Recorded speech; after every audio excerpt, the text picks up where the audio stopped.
Hello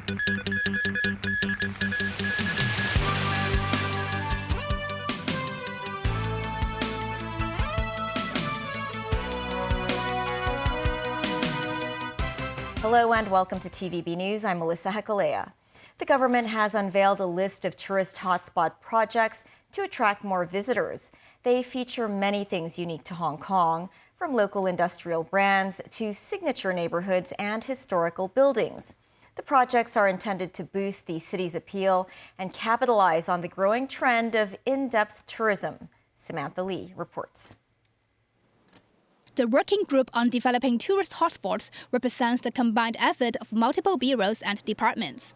After 6 months of preparation, the group has identified 9 tourist hotspot projects that showcase the city's characteristics and can be carried out in the short term. One project covers at least 4 industrial brands in the city, including food seasoning company Lee Kam Kee, bakery Kiwa, vinegar manufacturer Pachin, and probiotic drink company Yakult. Travelers will be able to visit their factories by joining tours, starting from the 3rd quarter of this year. Meanwhile, some old communities in Kowloon City and Central will be developed into hotspots for in-depth tourism. For example, visitors can revisit the olden days of Kowloon City, including the walled city and Kai-Tak Airport, through augmented reality technology. In Central, the mid-levels escalator and walkway system, which connects nearby tourist attractions, will be beautified by the end of this year. The legendary Yaomate police station will partially open to the public by the 4th quarter of this year. In the long run, it will be turned into a police museum. Pink trumpet trees will also be planted near the harbourfront of Tema Park and the central harbourfront. Meanwhile, the authorities hope to develop 4-peak tourism, covering the Peak, Lantau Peak, Sai Kung Hoi, and Tai Mo Shan, where hiking trail facilities will be enhanced, with the installation of more directorial signs and hiking information boards. The new travel patterns and tourist preferences increasingly emphasize hotspots that showcase Hong Kong's unique characteristics and local flavor. In fact, we boast many hidden gem attractions. We believe that in addition to creating hotspots, existing tourism resources should be integrated, connected, and further enriched to transform them into highly attractive destinations. The working group said they do not have a key performance index for the scheme, but they will try their best to attract more tourists. Samantha Lee, TVB News. Foreign Minister Wang Yi will come to Hong Kong on May 30th to attend the signing ceremony of the Convention on the Establishment of International Organization for Mediation. According to the convention, the headquarters of the International Organization for Mediation will be located at the old Wan Chai police station. The foreign ministry said Wang Yi will attend the signing ceremony. Spokesperson Mao Ning said, under the United Nations Constitution, mediation is an important way to resolve disputes, and the organization encompasses the advantages of different legal systems. Nearly 60 countries and 20 international organizations will also attend the ceremony. The second Global Prosperity Summit was held today. The keynote speaker, Wu Hailong, president of the China Public Diplomacy Association, said the U.S. must learn to deal with a growing China. Mimo Singai reports. Held in a hotel in Aberdeen, the Global Prosperity Summit, or GPS, gathered experts and academics to discuss global issues, including international relations amid the trade war. In his keynote speech, Wu Hailong, president of the China Public Diplomacy Association, said it is not in China's interest to be in a strategic competition with the U.S. The U.S. has been quite anxious over China's rapid development, believing China will overtake it and replace its hegemonic dominance. China has no desire to engage in strategic competition or rivalry with the United States, nor does it seek to replace the U.S. to become number one. Wu said the U.S. needs to view China as an equal world power. China is not a nation the U.S. resumes it to be, nor is the U.S. the nation itself imagines. The U.S. must learn to deal with a growing China by showing due respect and equality. In a panel discussion on the trade war and related issues, the speaker said the consequences of U.S. tariff measures are concerning. What's more of concern, I think, and more long-term and deep-seated is the fact that the USA is now a pariah. Trust of the international community has gone completely. They have pulled out of the rules-based international order, and that doesn't come back quickly. Regina Ip, the Executive Council convener, who is also the chairperson of Cervantes Policy Institute, a co-organizers of the summit, says this year's speakers are mainly from mainland and Western countries. She hopes to expand the guest pool by inviting Middle Eastern speakers to the event next year.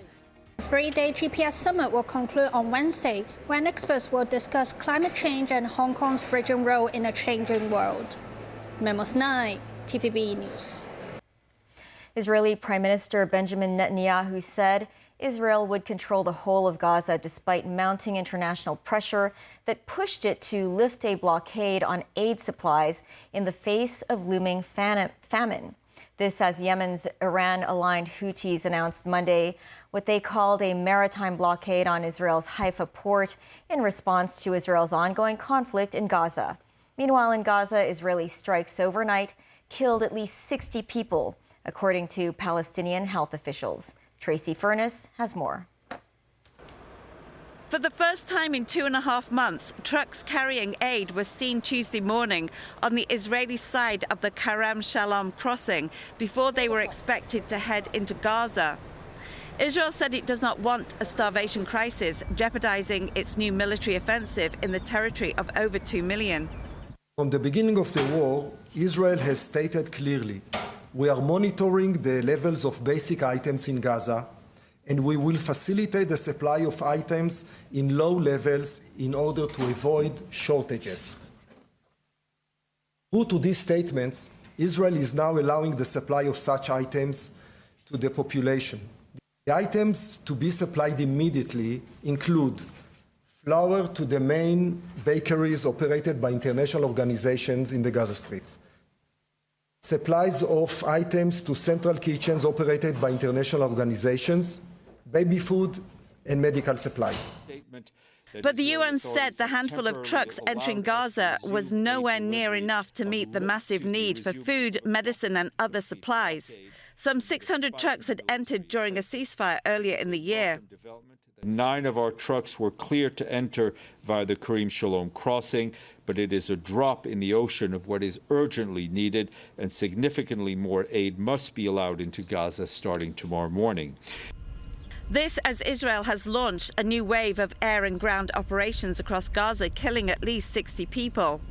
Israel says it aims to return dozens of hostages held by Hamas and destroy the militant group. Israel's military ordered the evacuation of Gaza's second largest city, Khan Yunis, on Monday. Thousands on the move, children held their parents' hands as teenagers pushed trolleys through the dirt. This woman clearly angry, saying, "Shame on them. Where are the Arab countries? Where is the world? They don't see us." Meanwhile, Spanish Prime Minister Pedro Sanchez said Israel should not have been allowed to take part in the Eurovision Song Contest. "We cannot allow double standards. Culture should be no exception," he said. Israeli singer Yuval Raphael came second at the music event last week. Tracy Furness, TVB News. Australia's opposition coalition has split. The National Party is breaking its partnership with the Liberals after a heavy election defeat to Anthony Albanese. The National Party leader David Littleproud says talks broke down and it is time to split. Differences over renewable energy may have been the final straw. The parties had worked together since the 1980s, with terms constantly being renegotiated in secret. New Liberal leader Susan Ley says she's disappointed. Ley replaced Peter Dutton after he lost his seat in an election battering, which saw Labour's Albanese re-elected with one of the largest victories in history.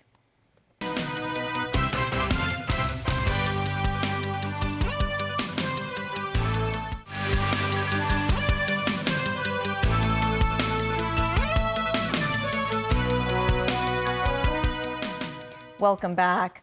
Chinese Vice Premier Liu Guozhong met the head of the World Health Organization during this year's World Health Assembly, where member states adopted an intensely negotiated pandemic agreement.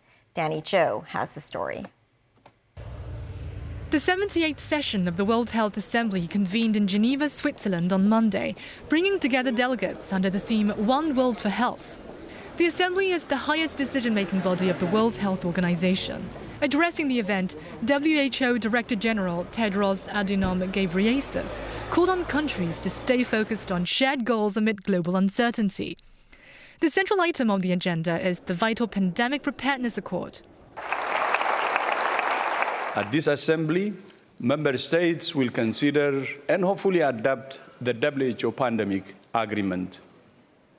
This is truly a historic moment. This legally binding global health treaty is the result of 3 years of negotiations, with the aim of preventing another fragmented response like that seen during the early stages of the COVID-19 outbreak. It was officially adopted on Tuesday following a final vote by 124 nations. Stripped of US funding, Tedros talked about the organization's financial strain, characterized by a 21% budget cut, and he appealed to member states to support a modest budget plan for the 2026-27 biennium. We're not naive to that challenge. But for an organization working on the ground in 150 countries, with a vast mission and mandate that member states have given us, $4.2 billion for 2 years, or $2.1 billion a year, is not ambitious. It's extremely modest. Vice Premier Liu Guozhong expressed China's unswerving support for the WHO's leadership and coordination in global health governance during his meeting with Tedros. Liu said it is hoped that the WHO can uphold an impartial stance and safeguard the scientific integrity and seriousness in its COVID-19 origin tracing research. Tedros welcomed Liu's attendance at the event and said the organization is willing to deepen cooperation with China in various fields. They later witnessed the signing of agreements between the WHO and China's National Health Commission and National Healthcare Security Administration. For the 9th consecutive year, the World Health Assembly turned down a so-called proposal on Taiwan's participation in the annual assembly as an observer. A spokesperson for the Foreign Ministry in Beijing said Taiwan's participation in the activities of international organizations must be handled in line with the One China policy, which is also a fundamental principle demonstrated by United Nations and WHO resolutions. He stressed China's Taiwan region, unless given approval by the central government, has no basis, reason or right to participate in the WHO. The Taiwan Affairs Office said the recent decision by the WHO once again proved the One China principle is a universal consensus among the international community. The office further stated the mainland will make proper arrangements to make sure the Taiwan region can access global information on epidemic prevention and control in real time. Danny Zhou, TVB News. Amid stronger Sino-Russian ties, there is a growing demand in Russia for Chinese language lessons. Co-founded by universities from China and Russia, a private institution is set to start operations in September, offering courses in Chinese, English, and Russian. Celine Chan has more. History meets the future in this friendship school in Russia this September. The 5-story building used to be a Soviet vocational school in the 1950s. Original features including chandeliers in the auditorium, wooden benches and the sun mural have all been preserved. Co-founded by the Central China Normal University in Wuhan, the Moscow University of Finance and Law and the school's sponsoring body, the institution offers full-time schooling to a maximum of 800 students.